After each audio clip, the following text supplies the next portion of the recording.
বাজারে ঝড়ের পর সুপার রিবাউন্ড। এখন কি বিনিয়োগের সোনালী সুযোগ নাকি নতুন ঝুঁকির শুরু? সোমবার বাজারে রক্তপাত আর মঙ্গলবার এই দুর্দান্ত কামব্যাক। ধরুন আপনার 10 লক্ষ টাকার পোর্টফোলিও একদিনে 30,000 কমে গেল আর পরদিন 20,000 ফিরে এলো, কিন্তু প্রশ্ন হলো এই রিবাউন্ডের পেছনে আসল গল্পটা কি? আরবিআই এর সোয়াপ ফ্যাসিলিটি বাজারে অতিরিক্ত লিকুইডিটি এনেছে, ফলে ব্যাংক ও ফিনান্সিয়াল স্টকগুলোতে শক্তিশালী কেনাবেচা দেখা যাচ্ছে। এর সঙ্গে যোগ হয়েছে কমে যাওয়া ক্রুড অয়েল প্রাইস, শক্তিশালী rupee, India US trade deal নিয়ে ইতিবাচক খবর, গ্লোবাল মার্কেটের ভালো সেন্টিমেন্ট।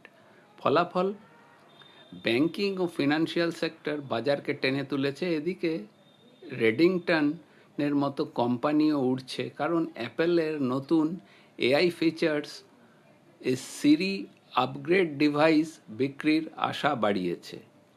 কিন্তু সব খবরই কি ভালো? ফিচ ফিনান্সিয়াল ইয়ার 27-এ ভারতের জিডিপি গ্রোথ ফোরকাস্ট 6.7 থেকে 6.4-এ নামিয়েছে।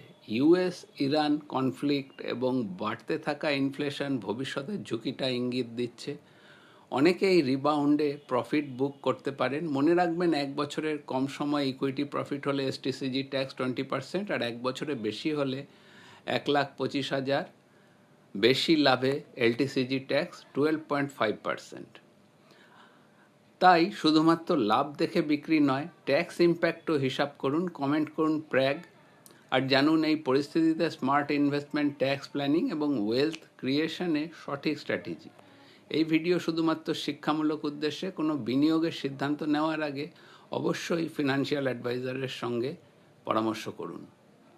ধন্যবাদ, নমস্কার, সকলে ভালো থাকবেন।